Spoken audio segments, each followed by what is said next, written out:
आज 4 सितंबर 2025 को भाद्रपद मास की शुक्ल पक्ष द्वादशी तिथि है, जो वर्षा कालयुक्त संवत 2082 में आ रही है। ये एक ऐसा पवित्र दिन है जब हिंदू धर्म में वामन जयंती, कल्कि द्वादशी और भुवनेश्वरी जयंती का संयोग बन रहा है। कल्पना कीजिए, एक साधारण सा दिन जो रातों रात आपकी जिंदगी बदल सकता है। घर में सुख समृद्धि की बहार आ सकती है, खुशियां लौट सकती है, और अगर आपकी कोई मनोकामना हो तो वह भी पूरा हो सकता है। लेकिन इसके लिए जरूरी है सच्ची श्रद्धा और विधि विधान से पूजा अर्चना। मैं आपको इस स्क्रिप्ट के माध्यम से बताऊंगा कि कैसे इस दिन का लाभ उठाएं, कैसे व्रत रखें, पूजा करें, और सबसे खास हमारे प्राचीन ग्रंथों में ऋषि मुनियों ने महिलाओं के लिए जो कुछ निषिद्ध कार्य बताए हैं उनके बारे में विस्तार से समझाएं। ये सब एक सच्चे भक्त की तरह दिल से कह रहा हूं, जैसे कोई पुराना दोस्त आपको जीवन का सार बता रहा हो। सबसे पहले बात करते हैं इस तिथि की पवित्रता की। भाद्रपद मास ही वह समय है जब प्रकृति अपनी सबसे सुंदर छटा बिखेरती है। वर्षा कालयुक्त संवत 2082 में ये द्वादशी गुरुवार को पड़ रही है, जो गुरु बृहस्पति का दिन भी है। ज्योतिष शास्त्रों में गुरुवार को वामन अवतार से जोड़ा जाता है, क्योंकि वामन भगवान विष्णु का 5वां अवतार थे, जो बृहस्पति के आशीर्वाद से ही प्रकट हुए। कल्पना कीजिए, आकाश में बादल घिरे हुए हैं, हल्की फुहारें गिर रही हैं, और आप घर के आंगन में बैठे हैं, पूजा की थाली सजाए। ये दृश्य ही कितना मनमोहक है। इस संयोग से सुख समृद्धि की प्राप्ति आसान हो जाती है। ऋषि मुनियों ने कहा है कि इस तरह के कालयुक्त दिनों में पूजा करने से पितरों की आत्मा को शांति मिलती है और वर्तमान जीवन में बाधाएं दूर होती है। अब आते हैं वामन जयंती पर। भगवान विष्णु ने वामन अवतार क्यों लिया? भागवत पुराण में विस्तार से वर्णन है। एक समय दैत्यराज बलि ने अपनी तपस्या और दानवीरता से तीनों लोकों पर कब्जा कर लिया था। इंद्र और देवता परेशान हो गए। देवमाता अदिति ने भगवान विष्णु से प्रार्थना की। प्रसन्न होकर विष्णु जी ने कहा, मैं तुम्हारे गर्भ से जन्म लूंगा और इंद्र को उनका राज्य लौटाऊंगा। भाद्रपद शुक्ल द्वादशी को श्रवण नक्षत्र में वामन ब्राह्मण रूप में अवतरित हुए। वे छोटे कद के थे, लेकिन बलि के यज्ञ में पहुंचे। बलि ने दान देने का वादा किया। वामन ने कहा, मुझे 3 कदम भूमि दो। बलि ने हंसकर सहमति दी। तभी वामन का रूप विशाल हो गया। पहले कदम से पृथ्वी नाप ली, दूसरे से स्वर्ग, तीसरे के लिए जगह न बची तो बलि ने अपना सिर झुका दिया।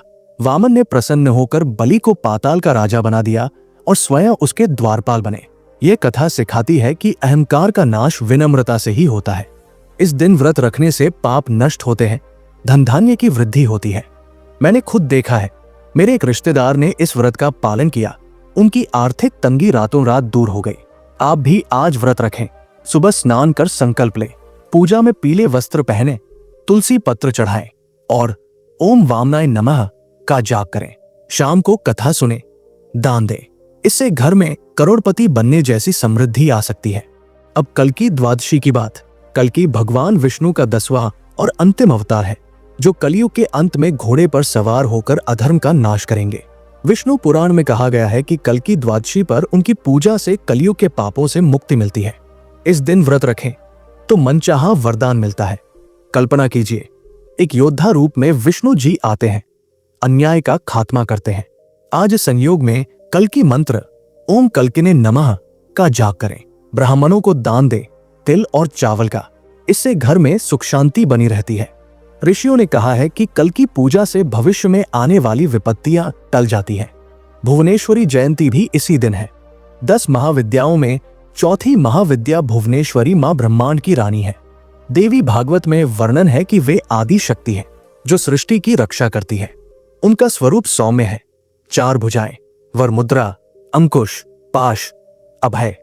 आज उनकी पूजा से संतान सुख, धन प्राप्ति होती है। पूजा में लाल फूल, चंदन, रुद्राक्ष माला चढ़ाएं। मंत्र ओम हरि श्री नमः जपें। मैं आपको बता दूं, एक महिला ने इस पूजा से अपनी पारिवारिक कलह दूर की। आज उनका घर खुशियों से भरा है। महिलाओं के लिए ये दिन विशेष है, क्योंकि भुवनेश्वरी मां स्त्री शक्ति का प्रतीक है। अब सबसे महत्वपूर्ण हिस्सा। हमारे ग्रंथों में ऋषि मुनियों ने महिलाओं के लिए जो निषिद्ध कार्य बताए हैं, मनुस्मृति, गरुड़ पुराण, विष्णु पुराण जैसे ग्रंथों में विस्तार से कहा गया है कि महिलाओं को कुछ बातें भूल कर भी नहीं करनी चाहिए, वरना जीवन में कष्ट आते हैं। सबसे पहले, मासिक धर्म के दौरान पूजा पाठ न करें। मनुस्मृति में कहा है कि ये समय अशुद्धि का होता है, इसलिए मंदिर न जाएं, भगवान को न छुएं। ऋषि कहते हैं, इससे देवता नाराज होते हैं। दूसरा, जनेऊ धारण न करें। जनेऊ पुरुषों का प्रतीक है, महिलाओं के लिए गायत्री मंत्र जप पर्याप्त। तीसरा, नारियल न फोड़े। नारियल उर्वरता का प्रतीक है, फोड़ने से संतान पर संकट आ सकता है। चौथा, शिवलिंग या हनुमान जी को स्पर्श न करें। गरुड़ पुराण में वर्णन है कि इससे शाप लगता है। पांचवा, दंडवत प्रणाम न करें। धरती मां महिलाओं का बोझ सहन नहीं कर पाती, इससे अष्टलक्ष्मी नष्ट हो जाती है। इसके बजाय घुटनों पर बैठकर प्रणाम करें। छठा, कठोर वचन न बोले। ऋषि कहते हैं महिलाओं का स्वभाव कोमल होना चाहिए, गुस्से से परिवार बर्बाद होता है। सातवां, पराये घर में अधिक समय न रुके, इससे पारिवारिक सुख प्रभावित होता है। आठवां, बलि न दे। पुराणों में महिलाओं को हिंसा से दूर रहने को कहा गया। नौवां, आलता लगाने से पहले शुभ मुहूर्त देखें, अमावस्या पर न लगाएं। 10वां, झूठ न बोले, विशेषकर पति से।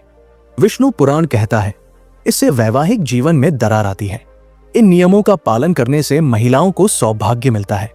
मैंने कई महिलाओं को देखा जो इनका पालन करती है, उनका जीवन सुखी है। इस दिन व्रत का लाभ, व्रत से पाप नष्ट, धन वृद्धि, संतान सुख, पूजा विधि, सुबह स्नान, संकल्प, मूर्ति स्थापना, पंचोपचार पूजा, कथा, दान, मंत्र जपें, प्रसाद बांटें। महिलाएं विशेष रूप से भुवनेश्वरी पूजा करें। इस तरह से दिन बिताएं तो रातों रात चमत्कार हो सकता है। घर में करोड़ों की समृद्धि, खुशियां लौट आएंगी। श्रद्धा रखें, भगवान सब संभाल लेंगे। जय श्री विष्णु।